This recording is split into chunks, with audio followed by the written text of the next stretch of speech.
আপনাদের জন্য নতুন গল্প টোকাই ছেলে, সামাজিক বিনোদনমূলক একটি গল্প।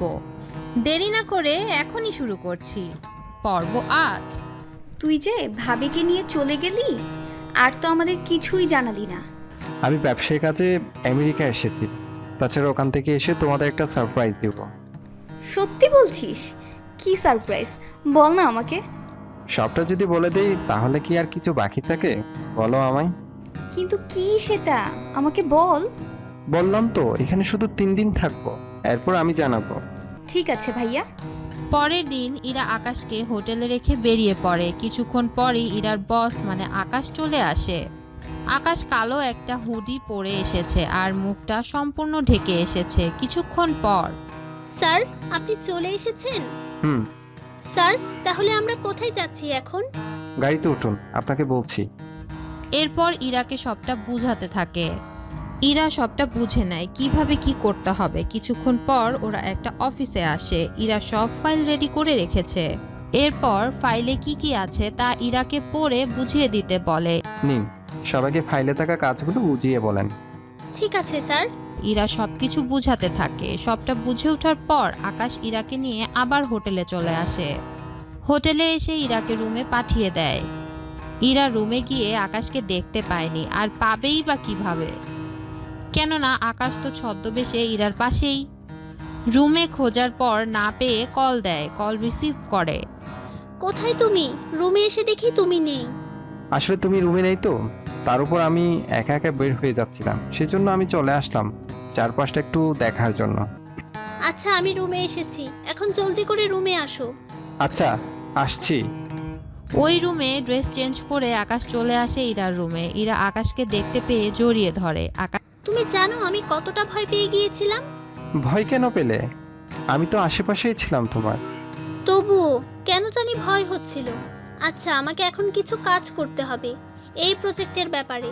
স্যার অন্য একটা কাজে গিয়েছে, তাই আমাকে বলেছে এই কাজটা করে রাখতে, কিন্তু কিভাবে কি করব না করব কিছুই বুঝে উঠতে পারছি না।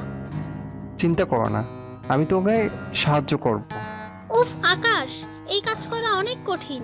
এটা যারা মাস্টার্স পাস বা আগে থেকে অভিজ্ঞতা আছে তারা পারবে। তাহলে কেন আমার কাজের 12টা বাজাবে বলো তো? এমনিতে মাথা ব্যথা, তার উপর কাজ শেষ করব কি করে তাই নিয়ে ভাবছি। তুমি ওই ওষুধটা খেয়ে শুয়ে পড়ো। আমি ঘুমালে কাজটা করবে কে? তাছাড়া এটা সকালে সাবমিট করতে হবে। যদি ওনাদের পছন্দ হয় তাহলে সাইন নিয়েই দেশে ফিরে যাব আমরা। উফ, তোমাকে যা বলছি তাই করো, ওষুধটা খেয়ে ঘুমাও। না আকাশ, শোনো না, কাজটা শেষ করি আগে। আচ্ছা, পানি তো খাবে? তা খাওয়া যায়। আকাশ পানির সাথে মাথা ব্যথার ওষুধ আর হালকা ঘুমের ওষুধ মিশিয়ে দিয়ে ইরাকে খাইয়ে দেয়। ইরা পানি খাওয়ার 5 মিনিট পরেই ঘুমিয়ে পড়ে। এইদিকে আকাশ সব কাজ শেষ করে নেয়। কাজটা শেষ করতে আকাশে 3 ঘন্টার মতো লেগেছে। তাই আকাশ ভাবতে থাকে, উফ, যেখানে আমার 3 ঘন্টা লেগেছে সেখানে এই মেয়ে কিনা 1 ঘন্টায় সে কাজ করবে। এখানে আর পারাও যায় না। সব কাজ শেষ করে ওরা ঘুমিয়ে পড়ে। সকালবেলায় আকাশ উঠে খাবার অর্ডার করে খেয়ে নেয়। সকাল 8টায় ফাইল নিয়ে অফিসে যায়, আর ফাইলে সাইন নিয়ে সকাল 9টায় চলে আসে। এইদিকে ইরা এখনো ঘুমাচ্ছে। ঘুম থেকে উঠে আকাশকে তো সে সেরকমের বকাবকি শুরু করে দিয়েছে। উফ, তোমার ভালোর জন্যই তো আমি তা করেছি। তাছাড়া চিন্তা করো না, তোমার ফাইলে সাইন নেওয়া শেষ। তোমার স্যার বলেছে তোমাকে নিয়ে যেন দেশে ফিরে যায়। ওনারা আরও কিছু কাজ আছে, সেগুলো শেষ করে হলেই উনি চলে আসবে। আচ্ছা, কাজগুলো করেছে কে? তোমাকে ভাবতে হবে না, আমি সব গুছিয়ে নিয়েছি। তুমি এখন নাস্তা করো, তারপর আমরা বের হব। ইরা ফ্রেশ হয়ে আসে। ইরা ফ্রেশ হতেই নাস্তা করে ওরা বেরিয়ে পড়ে বাংলাদেশের উদ্দেশ্যে। বাংলাদেশে ওরা নিজেদের বাড়িতে চলে আসে। বাড়িতে আসার 3 দিন পর, আচ্ছা, তোমাকে কিছু কথা বলবো, রাগ করবে না তো? রাগ করবো কেন? কি কথা বলো। আমি যে কোম্পানিতে চাকরি করি ওই কোম্পানির চেয়ারম্যান আমাকে আর তোমাকে ওনার বাড়িতে ডিনার করার জন্য যেতে বলেছে। হঠাৎ আমাদের কেন?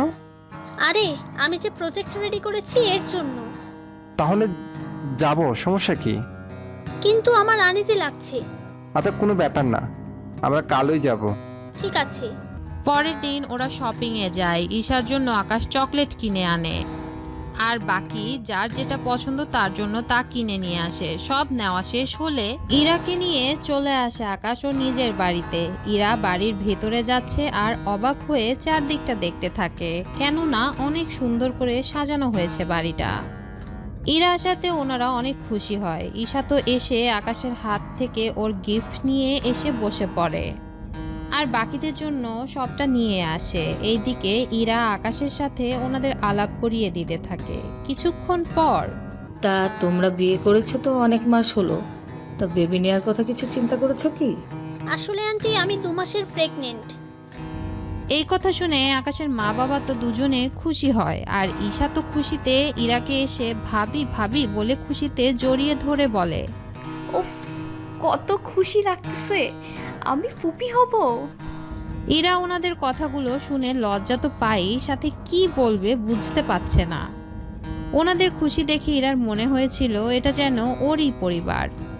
কিছুক্ষণ পর আকাশের মা একটা গয়না নিয়ে আসে। ইরা আমি খুব খুশি হয়েছি, তাই আমার পক্ষ থেকে এই নেকলেসটা তোমার জন্য। আন্টি কি বলছেন কি? আমি এটা নিতে পারবো না। আমি আপনাদের অফিসের একজন কর্মচারী। তাছাড়া এত কিছু দেওয়া বা আমার পক্ষে নেওয়া কোনোটাই ঠিক হবে না। কোনো কিছু হবে না, এটা আমি আমার নাতি নাতনির জন্য। কি? কিছু না, এটা তোমাকে নিতে হবে ব্যাস, আর রাতে খেয়ে যাবে। যতক্ষণ ওই বাড়িতে ছিল ততক্ষণ অনেক খুশি ছিল, কেননা ইরা তো আর জানে না এটা যে ওরই বাড়ি।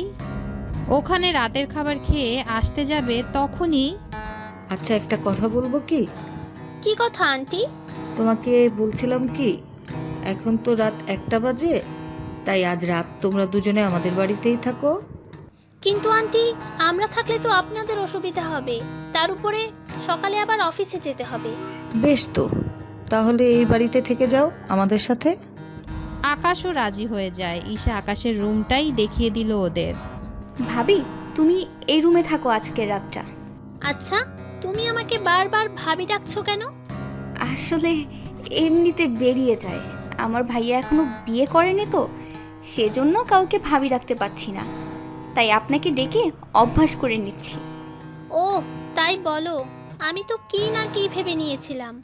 আকাশ ও ইরা শুয়ে পড়ে। কিছুক্ষণ পর ইরার ঘুম আসছে না, নতুন জায়গা, সেজন্য একটু আনইজি লাগছে, তাই উঠে যেতে চাইবে। তখনই আকাশকে বলে, ওগো শুনছো, আমার ঘুম আসছে না। এটা তো আমাদের বাড়ির না যে ছাদে গিয়ে কাটিয়ে দিব। দারুণ আইডিয়া তো, চলো না ছাদে যাই।